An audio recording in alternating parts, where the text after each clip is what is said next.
My parents tried to give my inheritance to their favorite daughter, but my grandparents had a surprising twist in store. Male 28-year-old comes from a family with a convoluted and long history of favoritism. My younger sister Amy, 25, has always been preferred by my parents, especially Dad, over me. Starting in our childhood, this partiality only got worse as we grew up. Amy was the golden child from my earliest memories. Our parents threw her an elaborate birthday party including professional face painters, a bouncy castle, and a petting zoo when I was 5 and she was 2. I had a store-bought cake and a little family supper for my birthday that same year. This helped to define the tone for years to come. The differences became clearer as we aged. Amy always received the newest toys, the greatest clothes and most attention. I recall saving months of allowance for a new bike when I was 10 years old. Amy wanted one too, hence she had a fit when she saw it. Rather of educating her about waiting or saving, my parents went right out and got her an even nicer bike than mine. Another arena where the bias was evident was school. Amy's parents attended all of her school functions, while they usually missed mine. I took front stage in the school play in 4th grade. I practiced for weeks, driven by great enthusiasm. My parents arrived an hour late on the night of the play, therefore missing my major scene. They were consoling Amy after she complained of stomachache. She was good later on, they had simply lost count of time playing with her. Regarding academics, nothing I ever appeared to do seemed sufficient. I joined the math club, often received straight A's in middle school, and even took first place in a regional science fair. Though my parents hardly noticed these successes, they gave Amy a celebratory dinner and purchased her a new phone as encouragement to keep getting better when she scored a B+ on one test in her weakest subject. In particular, high school was difficult. With an eye toward their approval, I put myself into whatever activity I could. Along with keeping a 4.0 GPA, I was editor of the school newspaper, debate team captain. Amy coasted through school, hardly keeping a C average, and spent much of her time hanging out with friends. I was chosen from our university as one of 2 junior year applicants to participate in a famous summer program at Harvard. It was such an honor, and I felt great. My dad grumbled and moved the topic to Amy's forthcoming dancing performance when I told the news over supper. At least my mother remarked, "That's nice," but she moved on fast. My parents couldn't bring me to the airport on the night Amy's concert fell on the same day I was leaving Harvard as they wanted to see Amy perform. I asked the parents of a friend for a ride. Another agonizing experience was the college application process. I worked months on improving my essays, engaged in extracurricular activities, and SAT preparation. Several elite colleges accepted me and I was given a sizable scholarship to my ideal college. When I told my parents about this at supper, their reaction was barely passable. "That's good, but don't let it run to your head. College isn't everything," my dad advised. "Just remember about us when you're off becoming a big shot," my mother said. On the other hand, my parents were quite understanding when Amy barely passed high school and chose not to attend college. They admired her for knowing herself and for defying social expectations. Something they never done for me, they even paid for her a car as a graduation gift. Emotionally, this persistent favoritism suffered me greatly. Over my teens and early 20s, I battled anxiety and despair. Beginning therapy in college, I came to realize that my parents' actions were not my fault. Years of effort were needed to develop my self-esteem and learn to validate myself rather than depending on my parents' approval. My immediate family did not help me, yet I still managed to lead a decent life. By the time I finished from college with honors, I had a decent job in finance, and even purchased my own house by 27 years old. Though my parents aren't, I'm glad of what I've accomplished. Here then, is where the current drama begins. On Dad's side, my grandfather died not too long ago. He left a sizable estate and was a successful businessman who started from nothing. In his will, he split his possessions equally among his grandchildren, including me, Amy, and our cousins, as well as his children, Dad and his siblings. My portion of the bequest was significant, roughly $500,000. It would have let me invest in my future, pay off my education loans, and perhaps even launch my own company someday. This unanticipated windfall and the chances it could present made me happy. When the will was read though, my parents clearly became agitated. Later, they drew me aside and said they felt it was unjust I received an equal portion. Amy, who lives in our parents' basement and works part-time at a coffee shop, said she needed the money more since she was suffering. Though stunned, I attempted to keep cool. I clarified that Grandpa made this decision. They had no say on how he decided. They insisted I should act morally and give Amy my fair part. They became enraged when I turned down and began guilt-tripping me, calling me unappreciative and selfish. Every incident my dad could recall where they had helped me came under discussion. Though I worked part-time to help with finances, he emphasized paying for my medically necessary braces, buying me school supplies, the bare minimum, and allowing me reside at home during college. He conveniently forgot about the car they bought Amy, the many shopping sprees, and the fact they still support her at 2025. The matter got rapidly more serious. Acting as the will's executor, my dad chose to handle things himself. Along with her own inheritance, he declared he would be interpretation Grandpa's intentions and give Amy my whole part. He said Grandpa would have wished if he had known our unique situation. I was broken. This was not only obviously illegal but also a terrible reminder of how little my parents thought of me. Pointing that Grandpa had always treated all his grandchildren equally and that he was aware of our circumstances, I tried to reason with them. Then my mother accused me of speaking ill of the deceased by implying Grandpa would have preferred anything else than what my dad was advocating. I mentioned certain memories of Grandpa pushing my academic and career goals, but my parents brushed off these as misinterpretation. They said Grandpa wanted to make sure Amy was taken care of and had privately voiced worry about her future. They had no response when I asked why he hadn't simply penned the will that way then. Amy, for her part, was awkward about the circumstances but did not voice criticism of our parents. She merely shrugged and said, "Mom and Dad know best." When I tried to chat to her alone, she obviously wasn't going to be much help. Feeling misled and wounded, I asked Grandpa's widow, my paternal grandma, for guidance. Hearing what was happening, she became enraged. She informed me that my parents had no authority to alter the will and that this was exactly not what Grandpa had planned. Grandma sent some material that clarifies the matter. Several years ago, apparently, my parents asked Grandpa to give everything to Amy in his will. Grandpa had steadfastly objected, saying he thought all of his grandchildren should be treated equally. He had even included a stipulation in his will declaring that anyone challenging the equitable distribution would lose their portion. Equipped with this knowledge, I challenged my parents. Grandma's disclosure of their earlier attempt to affect the will startled them. Saying they were only looking out Amy's future helped my dad try to defend it, but I could see the guilt on their faces. Grandmother acted right away. She got in touch with her will's other executors and attorney. She also got in touch with my dad's siblings, who shared her equally strong indignation at what he was attempting. Taken together, they stopped my dad's scheme and guaranteed that the will would be carried out as stated. Though they are unhappy with me, my parents were obliged to back off. They argued I should have handled this in-house instead of involving others and accused me of turning the family against me. My mother sobbed over how I had split the family and deceived them. I said I had never expected anything from them anyway, when my dad threatened to cut me out of their will totally. Now, should I accept the inheritance, they are threatening to break off all communication. My dad even went so far as to suggest that I would not be welcome in their house should I inherit it. In a particularly low blow, my mother remarked that my acceptance of the money reveals that I never truly loved them and was merely ready to profit from their passing. The matter splits the extended family. A few of my cousins are encouraging since they understand the long-standing favoritism and value me for advocating myself. Others believe I should have yielded in order to preserve peace since family harmony comes first over financial considerations. Although my dad's siblings are definitely on my side, this has strained their relationship as well as my parents. Amy finds herself enmeshed in all this. She confided in me privately that although she feels bad and didn't ask for this, she is not ready to challenge our parents. She's been trained her whole life to depend on them and seek their praise, hence I don't blame her totally. Still, a part of me longs she would help me just once. This circumstance has brought out a lot of past suffering and bitterness.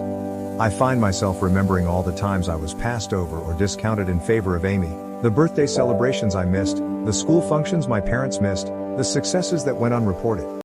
This one occurrence seems to be bringing to a head a lifetime of unfairness. Though the whole affair has caused a great divide in the family, I am keeping my ground and want to take my inheritance as Grandpa meant. My parents hardly talk to me, and family get-togethers have grown awkward.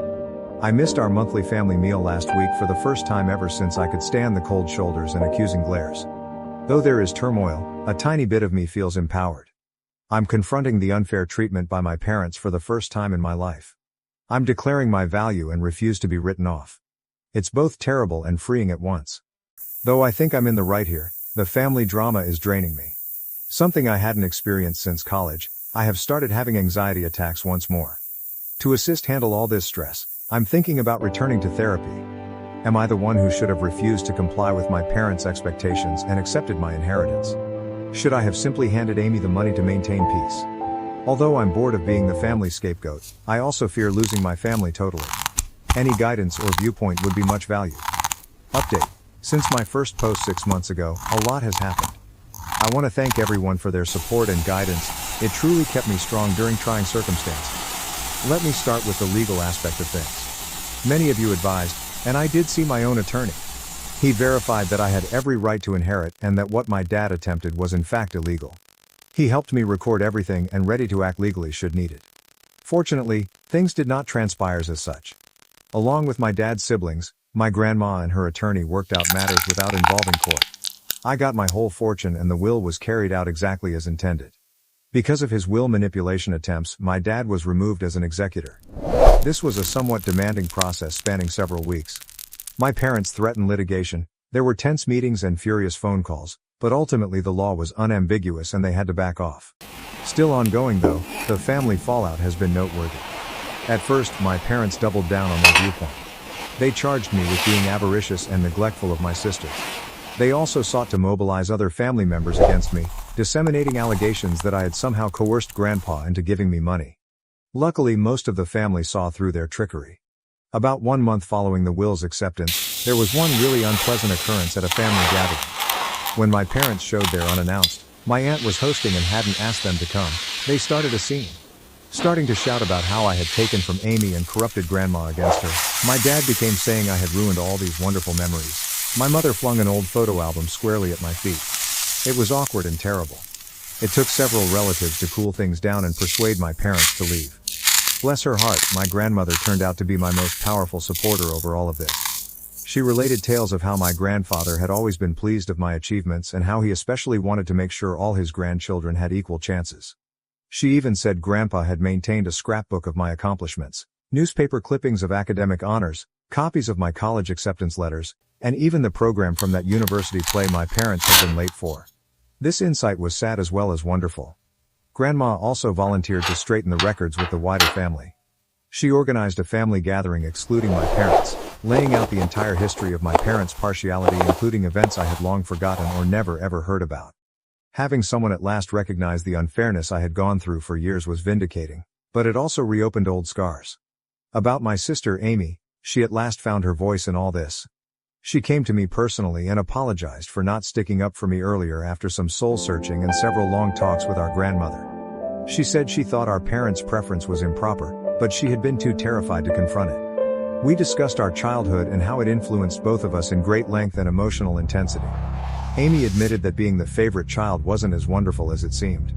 She never learned how to stand on her 2 feet and felt great pressure to live up to our parents' expectations. She told tales of times she yearned to accomplish things on her own, but our parents would swoop in and handle everything for her, therefore depriving her of the opportunity to develop and learn from her mistakes. For our relationship, this talk marked a sea change. We began to mend the sibling link our parents' partiality had broken. Just the two of us have been routinely meeting for coffee to discuss and encourage one another through this family crisis. Declaring that she was going to pay for college with her inheritance astonished everyone. She claimed seeing me stand up for myself motivated her to start managing her own life. Once she decided what she wanted to study, she registered in a nearby community college, first intending to transfer to a 4-year university. Our parents let out startled gasps. They knew, I believe, that their babying had not done Amy any favors. The response of my parents to all this has been diverse and changing. They first attacked both of us angrily. They tried to guilt Amy into quitting college to help the family since they said I turned her against them. They changed strategy when that proved ineffective. After several protracted talks with my grandmother and seeing Amy's great transformation, my mother began to recognize how damaging their actions had been. She has made some hesitant moves toward reconciliation, even beginning therapy to address her problems. She got in touch to apologies, owning that she had been unfair and requesting a chance to right things. It's a slow process, and while I'm gently hopeful, I'm also keeping strong limits. Sadly, my dad has been less likely to own any mistakes. Still furious, he feels as though he is the victim in all this. He has been chilly toward Amy since she chose to go college and hardly speaks to me. He has tried a few times to control us, threatening to sell our childhood house should we fail to come to our senses or forgiving us should we realize we were wrong. Although we are both standing strong, it hurts to see him distance both of his children like this. The dynamics among the extended family have changed dramatically. I now live closer to my dad's siblings, who have been quite helpful, and my grandmother. Having heard from my aunts and uncles about handling my dad's challenging conduct over the years, it has lessened my loneliness in this fight. Deeper bonds with some of my cousins who stood by me have also developed. Starting a monthly cousin meal allows us to all catch up free from the drama of the older generations. For myself, I have been making sensible use of my inheritance. Having paid off my college loans, I now feel an amazing degree of financial freedom. Working with a financial advisor, I have assembled a varied investment portfolio. I have also set aside some funds to maybe launch my own company some years forward. Opening a community center with reasonably priced mental health treatments and financial literacy seminars is something I'm investigating. But for me, buying therapy for myself and volunteering to do the same for Amy has been the most significant application of the money. Both of us are learning to set reasonable limits with our parents and are working on healing from our childhood events. Though it's a long road, I already feel as though I'm developing in knowledge and ability to overcome emotional neglect and long-term partiality. This whole process has brought some surprising good improvements into my life. I now know a great deal about establishing limits and defending myself. Though I know I did the right thing, it hasn't been easy and there are still difficult days. I feel good about myself for resisting guilt and pressure. Among the most unexpected results has been a change in my work path. Dealing with all this family conflict and undergoing therapy has helped me to see my own passion about supporting people who, dealing with all this family dysfunction and doing therapy has helped me to see how driven I am about supporting others who have gone through same family dynamics. Currently thinking about returning to school to specialize in adult children of emotionally immature parents and work as a family therapist. I have also been helping youngsters from challenging family homes at a nearby youth facility. Being able to offer the kind of encouragement and support I wish I had had as a youngster is immensely satisfying. I'm even considering creating a scholarship fund for children from same circumstances using some of my inheritance. My contact with Amy has kept getting better. Once a month, we have a siblings day when we do something entertaining, just the two of us. Our hiking and picnic last month was the most laid back and connected we had felt since we were small children. Without our parents' influence, we are gently reconstructing our connection on our own terms. Regarding my parents, things remain tricky. Our relationship has been trying to be rebuilt by my mom. She has been routinely attending therapy and has even begun to see some of the damage her favoritism brought about. We have had a few one-on-one lunches when we have had some honest, though challenging talks regarding our past and forward direction. Though it's not flawless, improvement is evident. My dad still objects to change though. He still says he done nothing illegal and that Amy and I should be appreciative. He refuses to be in the same room with me, hence he missed several family functions. Though it hurts, I am trying to let go of my need to compel him to see things differently or control his reactions. For both Amy and me, Grandma now serves as a rock. She has been sharing additional tales about our grandfather and his pride of us for advocating for ourselves. She always supports justice and understanding, thus she has been a fantastic mediator in family problems. The whole process has imparted a lot of lessons about the actual meaning of family. I've come to see that occasionally the family you select might be more encouraging than the one you were raised in. Along with developing a close-knit circle of friends who have been quite helpful along this journey, I have grown closer to my aunts, uncles, and cousins who stood by me. Setting limits and practicing self-care have also become more crucial to me. I'm growing better at saying no to circumstances that compromise my mental health, and I no longer feel bad about giving my personal well-being top priority. I was so preoccupied with trying to achieve my parents' favor that I had always put off investigating new interests and hobbies. To those in same circumstances, I would wish to advise: not let someone make you feel bad about getting what is rightly yours. Even if it generates controversy, it's reasonable to defend yourself. Though family dynamics might be complex, you are deserving of fair treatment. Remember, you never have too late to begin developing the life you are due. See a therapist if necessary, surround yourself with encouraging people, and don't hesitate to establish limits. Who you are personally defines your value, not how your family treats you. I want to thank each of you once more for your suggestions and encouragement. It meant more than what you would have known during a really trying period. Although the road has not been simple, I am excited about the future and confident in self-assurance I have not experienced in years. Where this new chapter of my life will lead excites me, and I am resolved to stop the pattern of favoritism and build better relationships in my own future family. Regarding my parents, things remain tricky. Our relationship has been trying to be rebuilt by my mom. She has been routinely attending therapy and has even begun to see some of the damage her favoritism brought about. We have had a few one-on-one lunches when we have had some honest, though challenging talks regarding our past and forward direction. Though it's not flawless, improvement is evident. My dad still objects to change though.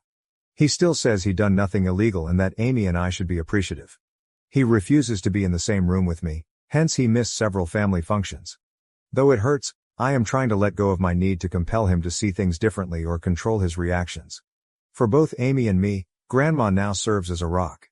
She has been sharing additional tales about our grandfather and his pride of us for advocating for ourselves.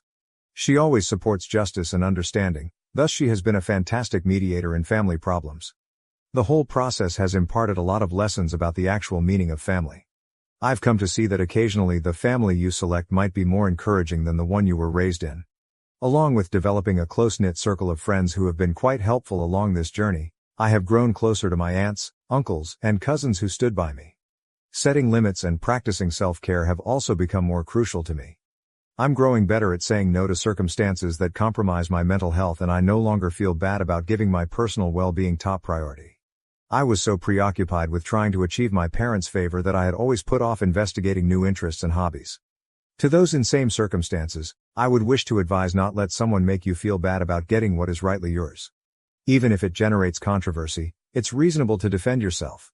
Though family dynamics might be complex, you are deserving of fair treatment. Remember, you never have too late to begin developing the life you are due. See a therapist if necessary, surround yourself with encouraging people, and don't hesitate to establish limits. Who you are personally defines your value, not how your family treats you. I want to thank each of you once more for your suggestions and encouragement. It meant more than what you would have known during a really trying period. Although the road has not been simple, I am excited about the future and confident in self-assurance I have not experienced in years. Where this new chapter of my life will lead excites me, and I am resolved to stop the pattern of favoritism and build better relationships in my own future family. Thank you for watching. If you haven't subscribed yet, please do so and hit the notification bell to stay updated with more shocking real-life stories happening around you.